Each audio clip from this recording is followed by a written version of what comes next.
আসসালামু আলাইকুম।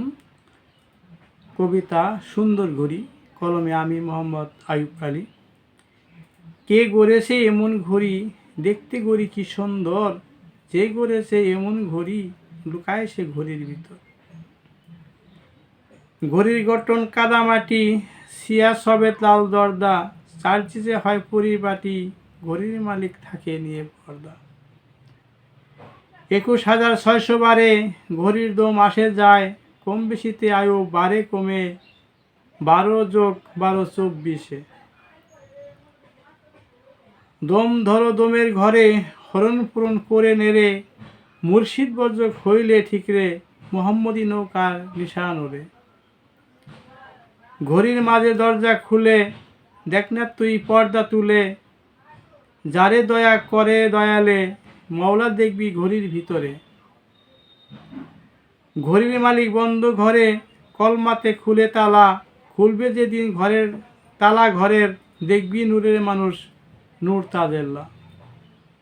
ধন্যবাদ কবিতাটি শোনার জন্য। আমার এই দেহ ঘড়ি এত সুন্দর করে করেছে, এত সুন্দর গঠন করেছে, যার কোনো কাউকে এত সুন্দরকে সৃষ্টি করা হয় নাই। এই দুনিয়ায় অনেক মখলুকাত সৃষ্টি করেছেন আল্লাহ তাআলা, কিন্তু মানুষের মতো সুন্দর করে কাউকেই বানানো হয়নি। তাই এই ঘড়ির ভিতরেই যে তৈরি করেছে, সে আবার এই ঘড়ির ভিতরেই লুকায় আছে। আমাদের সেই জাগ্রত করতে হবে, কিভাবে সেই আল্লাহকে দেখা যায়, কীভাবে কলবকে উজ্জীবিত করা যায়, সেই চেষ্টা করতে হবে।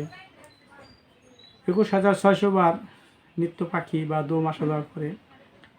কম বেশি, যদি কম কেউ ছাড়ে তাহলে তার আয়ু বাড়ে, আর যদি বেশি ছাড়ে তো তার আয়ু কমে। তাই আমাদের একটু দমের প্রতি খেয়াল রাখা উচিত, যাতে আমাদের দম বা শ্বাস বেশি না যায়।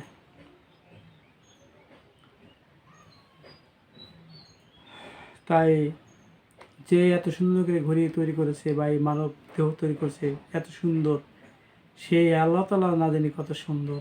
তাই আমাদেরকে সবাইকেই সেই আল্লাহ তাআলার নৈকট্য লাভ করা এবং তার দর্শন করা, সবাইকে তৌফিক দিক।